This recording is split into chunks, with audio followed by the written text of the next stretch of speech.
이 세상에 높은 데서 낮은 데로 우리 주님은 저 높은 곳을 향한 게 아니라 저 낮은 곳을 향한, 저 낮은 곳이 지극히 작은 자, 지극히 작은 자, 지극히 작은 자 쪽으로 낮아주신 그러신 분. 지극히 작은 곳에는 가난하고 헐벗고 굶주리고 나그네 되고 병들고 감옥 갇힌 지극히 작은 자, 주 예수 필요로 하는 지극히 작은 자들이 있습니다. 그 지극히 작은 자들 속에 오셨고 갈릴리는 지극히 작은 자들입니다. 그래서 지극히 작은 자들과 더불어 둥그러서 하셨는데 이 지극히 작은 자 하나를 대접하면 나를 대접하는 것입니다. 이 지극히 작은 자 하나를 무시하고 치면 나를 무시하고 내치는 거다. 그렇게 지극히 작은 자와 자신을 동일시 하셨어요. 그러니까 진짜 우리 예수 안 믿는 몰라도 예수 믿으면 지극히 작은 자 하나를 향해서 나가야 되겠습니다. 지극히 작은 자 하나와 더불어 살 수 있는 그런 여유, 그런 자세를 가져야 그게 기독교입니다. 지극히 작은 자 하나를 대접하고 예수를 대접하는 뿐만 아니라 지극히 그런 자들이 종말의 양과 염소를 구분할 때 양에 속한다고, 염소에 속한 자입니다. 양에 속한 자고, 양에 속한 이 자들이 이 지극히 작은 자를 대접한 이 사람, 영접한 이 사람들이 천국 간다. 그렇게 해서 믿음으로 천국 가는데 주 예수 믿는다면 정말로 주 예수 사랑으로 이렇게 지극히 작은 자를 향해서 이렇게 여유를, 마음의 여유를 넓혀야 된다. 그 말씀입니다. 그러니까 오늘 이 말씀과 생각해 보면요. 지극히 작은 자 하나 그러다가 품는 것은 그건 하나님의 뜻이 아닙니다. 지극히 작은 자 내치는 건 하나님의 뜻이 아니고 그리고 예수님께서 지극히 작은 자 하나를 자기가 동일시 하시니까 이 예수 믿는 자의 기본적인 태도니까 저들은 지극히 작은 자, 우리들 중에 지극히 작은 자, 세상에 지극히 작은 자 무시하지 말아요. 그리고 오늘 말씀에 그 귀담아드릴 말씀이 있어요. 10절에 성과의 작은 자 중 하나도 없이 여기지 말라 너에게 말하니 그들의 천사들이 하늘에 계신 내 아버지 얼굴을 항상 배우고 천사 지극히 작은 자에게 해당하는 천사 있잖아요. 지극히 작은 자에게 해당하는 천사가 있다는 거예요. 그 천사들이 하나님께 아뢰는다고 하나님 얼굴을 배우고 하나님께 아뢰는 거예요. 누가 지극히 작은 자를 멸시합니다. 하나님의 일을 바치면 하나님의 일을 바치면 하나님께서 쏟아쓰고 하나님께서 징계하실지도 모르잖아요. 하늘이 무서워서 천벌을 해야 되냐? 하늘이 천벌을 받지 않기 위해서라도 하늘 앞에 절거하기 위해서라도 지극히 작은 자 하나를 무시하지 말고 천사들, 그들의 천사들 저 별은 나의 별, 저 별은 너의 별. 우리 요새는 미세먼지 때문에 별도 잘 안 보이죠. 어떻게 이런 세상 사는지 몰라요.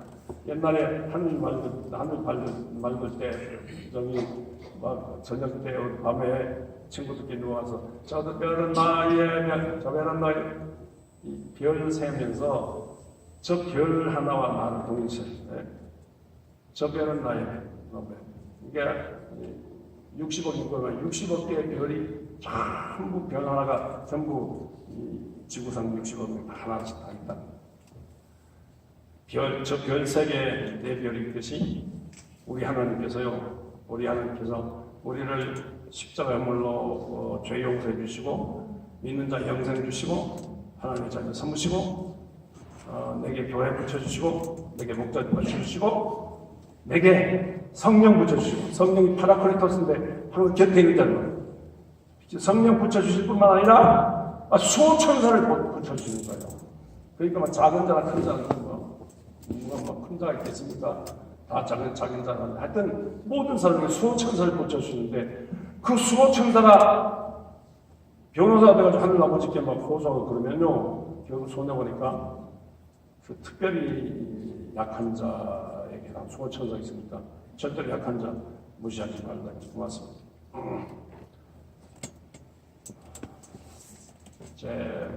제 가정 얘기를 해서 죄송합니다. 제 처가 장인 장모님, 우리 황토수양관 살다가 황토수양관 마치고 한 천국 가신 장인 장모님, 딸 계속 딸 나겠죠. 우리 첫째 딸은 노영자, 둘째 딸은 노영미, 셋째 딸은 노영수, 넷째 딸은 노영미. 이렇게 딸을 계속 낳았어.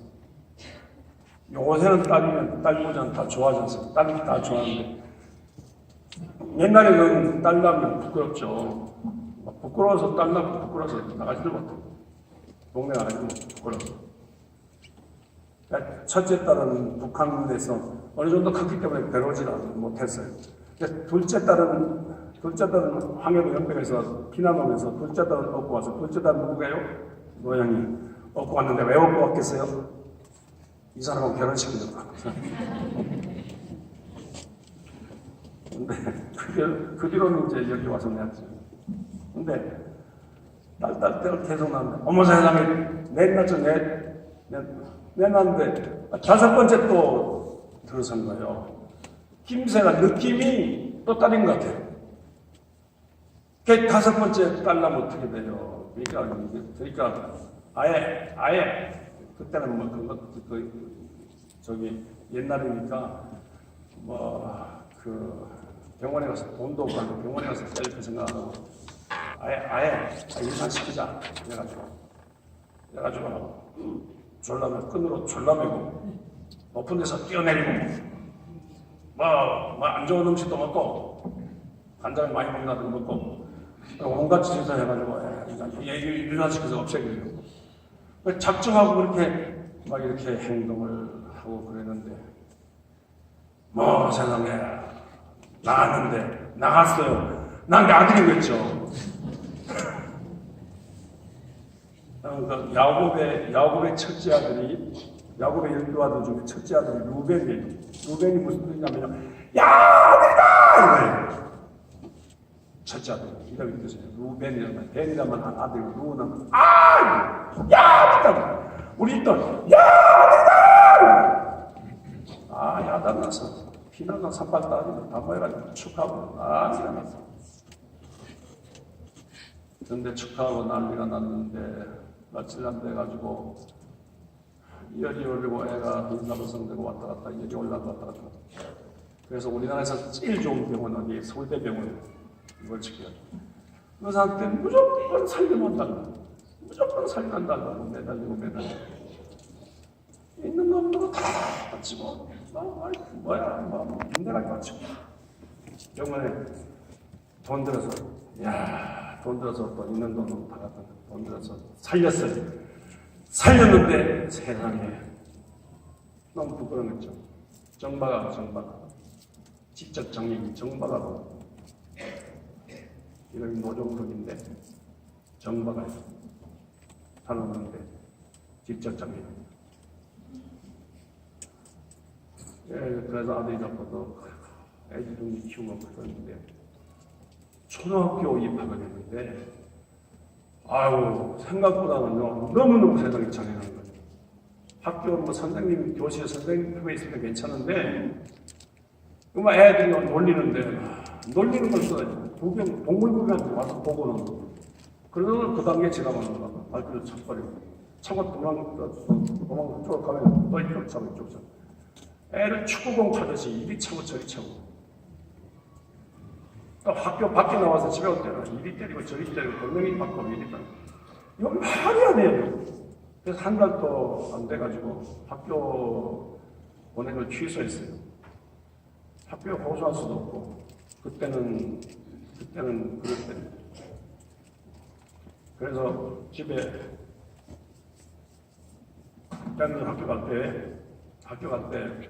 안 보내고 집에 있는데 애가 울고 왔자고 그러니까 이 집은 해죽자. 그래서 방문 안에 건물자를 건고 엄마도 죽고 자기도 죽고 또 죽이러 가고 했어요. 죽이고.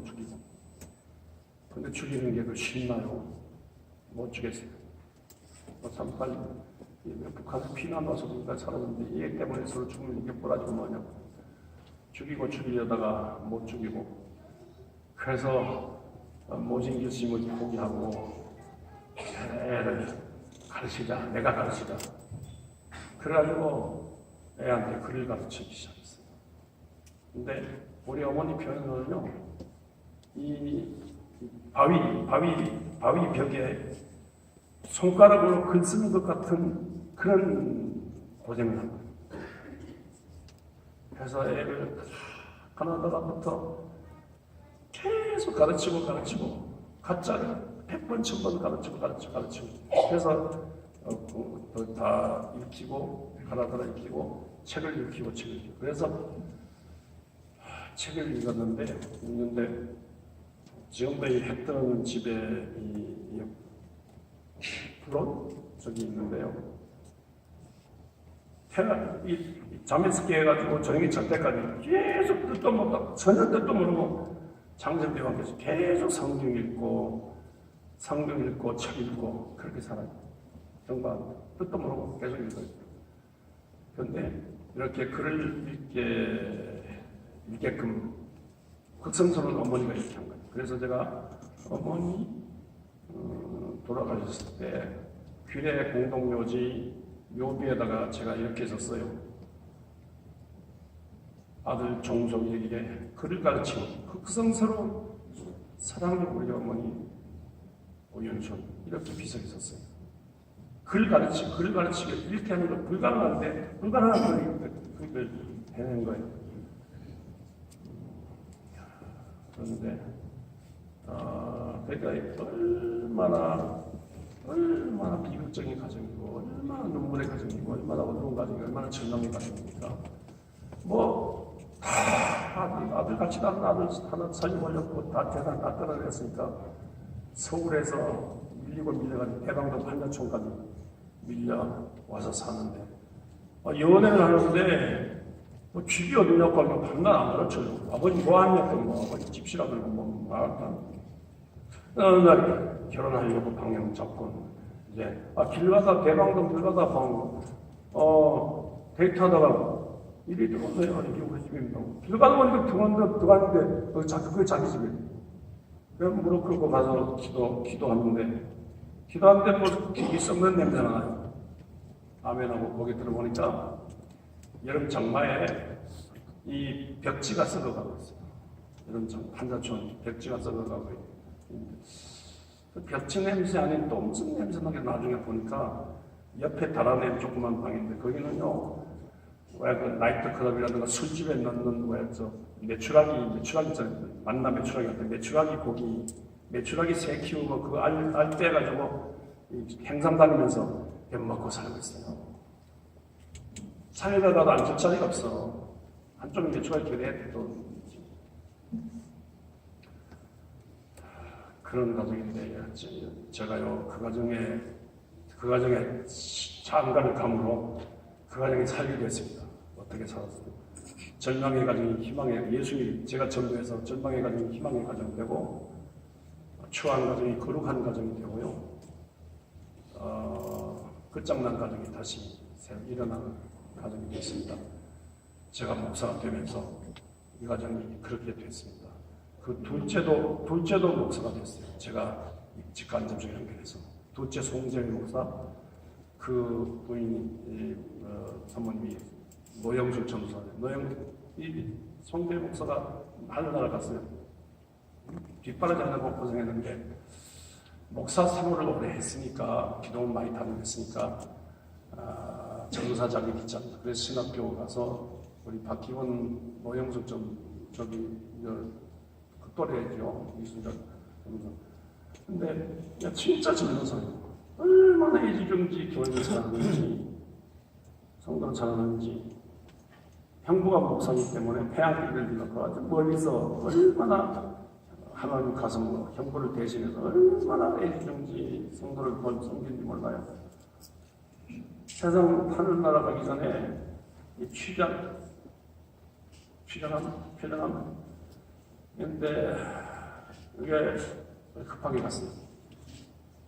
근데 복수가 처음에 들어가고 요새 소위 푸드뱅크 같은 그런 신분으로 엘리베이터 없는 가정들이 많았어요. 그래서 그 무거운 몸으로 집주마다 그렇게 구제물 다니면서 그렇게 섬긴 그게 기억나요.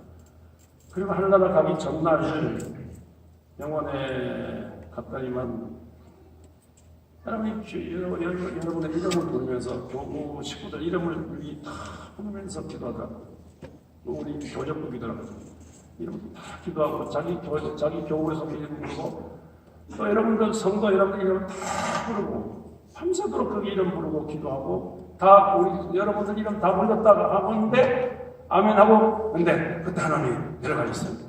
맨 마지막까지 끝까지 성도 이름 부르면서 기도하는 왜 노영수 전사 그렇게 경건하게 거룩한 하나님의 딸로 인생을 살아가겠습니다.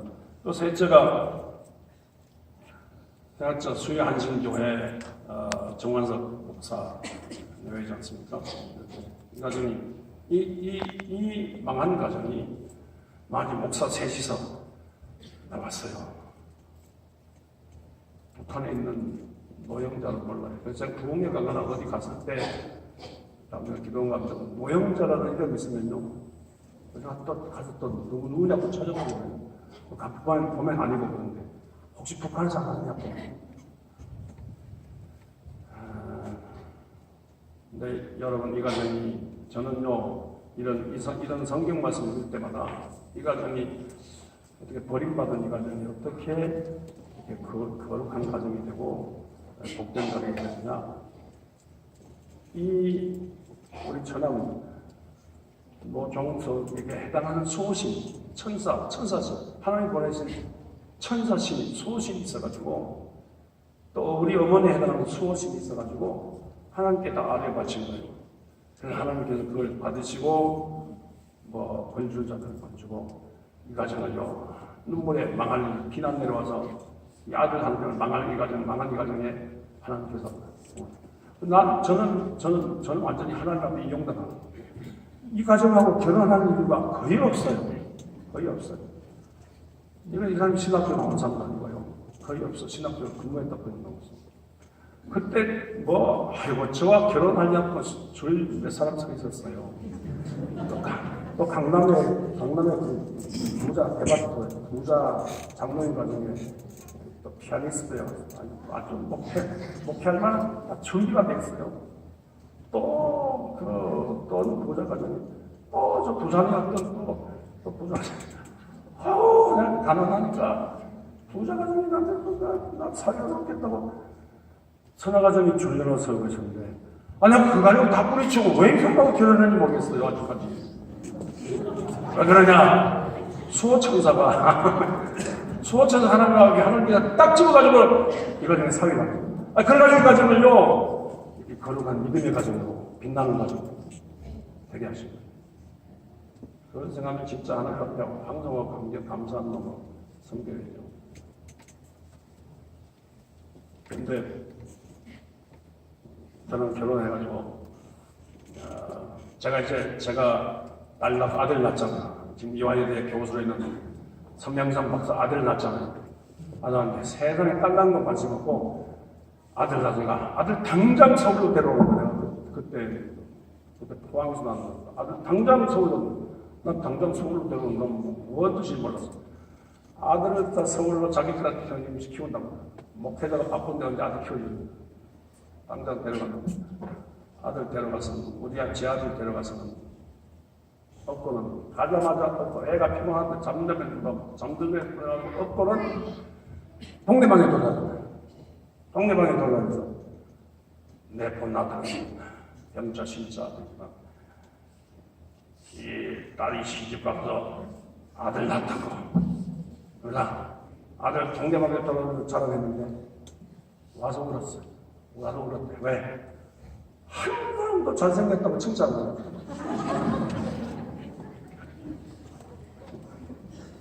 오백이 좋아하는데 흔한 게 애인데 하루 칭찬을 해요.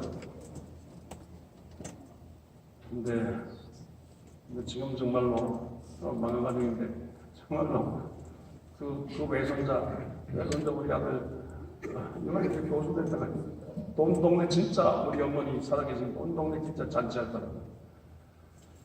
근데 그 수호천사가요 소천사가 되니까 이렇게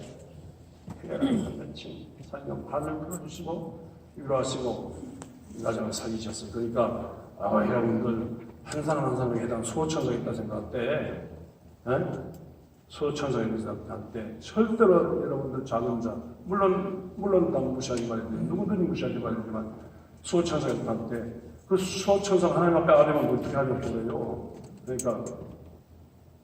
그러니까 절대로 작은 자 하나 무시하지 말라.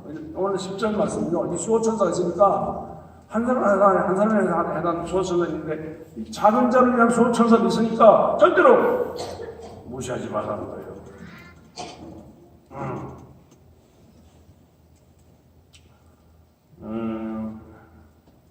지금 우리나라 촛불 혁명이란 우리 문재인 정부를 어떻게 생각하십니까?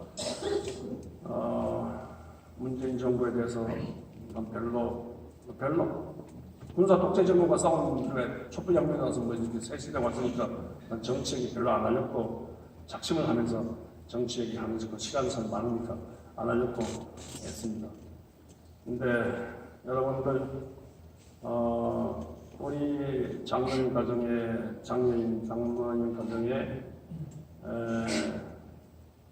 이제 말을 듣고 너무 감격받았습니다. 장애인 하나 지금요 천지개벽이라는 거예요. 당군 할아버지 이래로 이렇게 장애인을 이렇게 이용하는 정부가 없다는 거예요. 보세요. 장애인 하나가 있으면요 그 장애인 하나에 해당하는 돈 액수는 잘 몰라요. 장애인 하나에 해당하는 그 예를 들어 100만 원이 꼭 내걸로 오는 거예요. 그리고 이 장애인을 돌보는 돌봄이 의학적인 간호사적인 돌봄이 오는 거예요. 그리고 또 먹고 입고 자는 빨래하고 밥 해주고 청소하는 그런 가정 돌봄이까지 보고 싶다는 거예요. 근데 그게 왜 보세요? 그렇다면요 장애인 하나 생활비 나오지요. 장애인 돌봄이 의사적인 돌봄이 생활 돌봄이 이러면요 예를 들어 장애인 하나에 2사람까지 준다면 이 장애인 하나를 위해서 정부가 약 300만 원, 500만 원 정도가 매월 갖고 장애인 하나를 대리하는 거예요. 나 그 소리 듣고 이거 진짜 혁명이 일어나는구나 하고 게다가 무릎을 탁치고 이건 유럽이라든가 영국이라든가 미국 기독교 문명권에서 하는 일을 하고 있다. 제가 그렇게 감탄했습니다. 그리고 이걸로 끝나지 않고 진짜 하나님도 하고 장애인을 모시는 그런 천국. 이 세상에 다 아시아에서 제일 가는 장애인 천국되는 우리나라도 했으면 좋겠다 생각했습니다. 여러분 제가 겪은 바이면요 진짜 하나님 다음으로 모셔요. 모든 건물 장애인 시설이 없으면 우리 지상전 지을 때요 장애인들 휠체어 타고 오시고 있습니다. 휠체어 타고 들어올 수 있는 교회를 했습니다. 엘리베이터 반드시 장애인에게 있어요. 모든 건축 장애인, 모든 도로가 장애인 중심으로 장애인 다니면서도 그렇게 하고요. 예를 들어서 집에서 전화해요. 아파트 전화해요. 내가 11시에 원주영광교 예배드리러 갑니다. 10시 반까지 오세요. 그러면 장애인 전화하면요. 그때 11시 반 딱 집 앞에 장애인 전용 차가 되게 있습니다. 한 사람이라도 두 사람도 좋고. 이게 기독교 문명권에서 하는데 기독교 문명권에 하면 예수 그리스도 정신을 세상 속에 적용시키겠다는 거예요. 그렇게 하고 있는데 가정 안에서 수백만 원으로 지원해주고 또 세상 밖에서 이렇게 하는데 장애인들이 사람 대접받고 사는 동물 대접받지 않고 사람 대접받고 사는 그런 세상을 이 기독교 문명권에서 하고 있습니다. 그렇다면 여러분들 기독교 문명권에 가보면 진짜 망한 온갖 잡동사니 쥐약은 다 있는 것 같은데 그러나 소돔 고모라성이 망한 것은 의인 10사람이 망했다지 않습니까? 정말로 이렇게 의로운 이런 천국에 들어갈 만한 이런 지극히 작은 자 이용하는 이런 분위기니까 이게 기독교 문명권이 많은 원점에서 망하지 않는 거예요. 이런 사람들 이런 일 때문에 이런 쪽으로 갔으면 얼마나 희망적인 대안입니까? 그렇게 생각을 했습니다.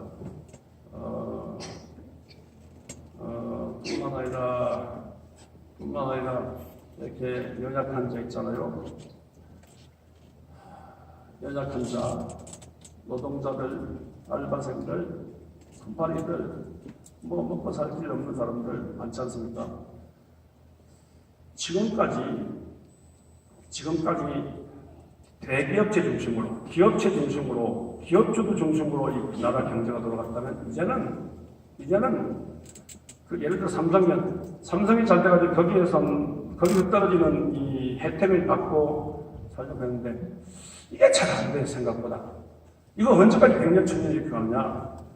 그거 말고 기업 중심으로 경제가 돌아가는 게 아니라 이 약한 자, 노동자, 서민 중심으로 경제가 돌아가죠. 그래서 노동자 서민들에게 월급을 제대로 돼가지고 최저봉급제 해가지고 월급 올려가지고 이 사람들이 서민들이 돈을 많이 받아가지고 서민들이 돈을 많이 쓰게 하면서 내수 경제가 되고 경제가 발전되는 이런 쪽으로 이 정부가 방향을 잡았어요. 근데 이렇게 방향을 잡았는데 작년이나 이렇게 방향을 잡았는데 무서운 현실이 다가오는 거죠. 예를 들어 식당을 하나 경영한다면 이 식당을 경영하는데 이거 최저봉급이고 시급이 그렇게 줘야 되고 안 주면 법이 걸리니까. 그런데 식당 수익 지출 따지고 하는데 인건비를 올라가는데 안 되겠다고. 차라리 식당 문 닫고 그냥 돈 안 쓰고 그냥 내 기본적인 돈만 쓰고 카드에 넣고 쓰면 되지. 식당 문 닫겠다고. 이러면 예를 들어 식당 이러기를 공장 문 닫고 이렇게 일하라고. 그러니까 소위 이 제조 경영 이게 안 되는 거예요. 이게 안 되고 이 노동자들 사회 약자들 이렇게 성공하다 보면 아무것도 우리 못하니까 안 하겠어. 이러니까 경제가 침체되고 이래가지고 경제적으로 큰 위기가 왔어요. 여러분 이 일을 어떻게 했으면 좋겠어요? 큰 위기가 왔어요.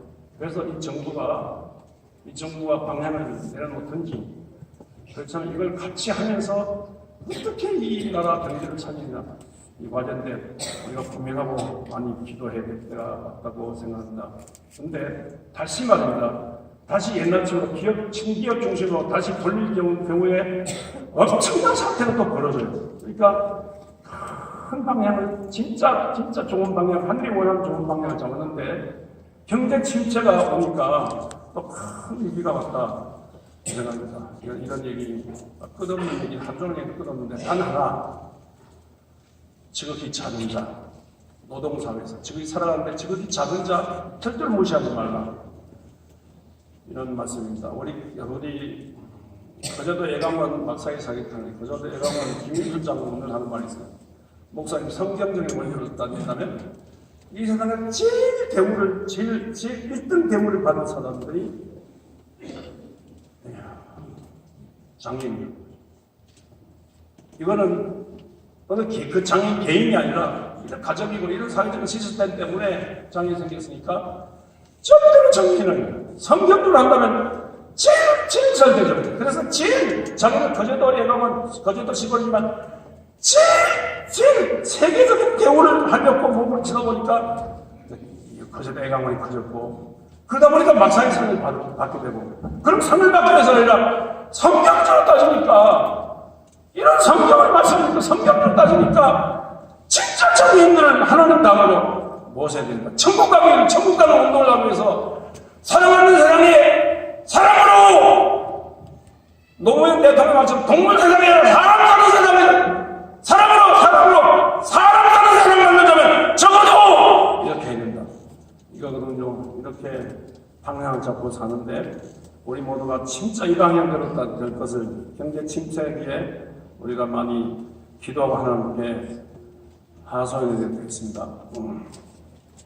그리고 우리 교회 안에 살면서도요. 교회 안에 성도로 산다. 교회 안에 성도가 세상 속에 살 때 좀 달라야 되잖아요. 우리 빛과 소금이다 그랬는데 너희가 세상의 빛과 소금이다 달라야 되잖아요. 달라야 돼. 일단 우리 마을에 여러분 사는 마을에 장애인 시설 혐오 시설 들어온다. 그럴 때 그냥 포크레인 갖다 놓고 가시덤불 갖다 놓고 철조망 갖다 놓고 나가라 물러가라 우리 절대로 우리 교회 우리 절대로 우리 마을에 못 들어온다. 그때 우리 교회에 나오는 장로 권사 집사들이요 앞서서 그런 거 한다는데 그 멤버들이 그 중에 있다 할때 안 믿는 사람들이 저 어느 교회 다니는 장로 권사냐고 기독교가 아니지 개독교 아니냐고 벌써 젊은 애들이 세계적인 물을 먹는 젊은 애들이 달라요. 우리 청년들 너무 진짜 너무나도 고마운 게 청년한테 장년들이 있으면요 진짜 한몸 돼가지고 연극도 장인하고 무슨 연극해 연극도 안 되는데 연극하려고 해서 같이 뒹굴고 찬양하는데 몸에 좀 불편한 장면 먼저 찬양하도록 배려하고 진짜 고마워요. 우리 모두 그렇게 살아야 돼요. 그렇게 살 때 얼마나 세상에 약한 여러분들 전도 지지를 안 받아요. 안 받아요. 신뢰도 가실 때 천주교 1등, 불교 2등, 개신교, 기독교 3등이에요. 불교하고 기독교 차이가 너무 많아요. 그러니까 너무 거부감 가죠. 성경 말씀에 전도 지지를 안 받고요. 사회 명만 가지고 전도하면 그건 받고 그 정도로 교회에 대해서 불신이 많아요. 교회에 대해서 감정이 많아요. 왜? 많은 기독교 사랑하지만 사회 정리에 대해서는 인간이야라고. 사실이고 맞는 간에 그렇게 인상을 줬다면 우리 진짜 회개하고 우리 주님 저 높은 곳을 향해서 낮은 곳을 향했으니까 우리 주님처럼요 낮은 곳을 향한 그런 사랑의 겸손의 자세를 가져야 되겠습니다. 교회 안에 살면서 나가서 교회 밖에 듣고 또 교회 안에 살면서도 살다 보면요 교회 안에 사는 중에 이런 일 저런 일이 있어요. 교회 세상이기 때문에 교회 사회이기 때문에 이런 일 저런 일인데 무슨 일이 생겼을 때 막 정죄하고 죽여 정죄하고 딱 올리고 그러면요 그 수호천사 하나님 앞에 하소입니다. 그렇게 하면 됩니다. 영원한 적이 없고요. 그리스도 예수 피 안에 사는 성 국제 외교관에서 좋은 명언이 있어요. 영원한 적이 없다. 미국하고 중국하고 미국하고 러시아하고 대만다는 상당히 전쟁해야 돼요. 나 미국하고 중국하고 러시아 왔다 갔다 하는 영원한 적이 없는 듯이 인간관계에 영원한 적이 없습니다. 그래서 사람 심판하는데 중간 평가는 안 돼. 그 사람 입관 예배를 그 사람 관뚜껑을 덮고 죽어 관뚜껑을 덮고 난 다음에 사람 심판해야지. 살아갈 때 함부로 심판하지 않습니다. 이런 일 저런 일 듣고 하지만요. 그저 위에서 기도해주고 격려해주고 기다려주고 이게 덮어주고 되죠. 그럼 목사님 그럼 정의가 필요 없습니까? 여보세요. 기독교의 정의는 그게 아니에요. 여러분 우리나라에서 제일 정의로운 사람 누군지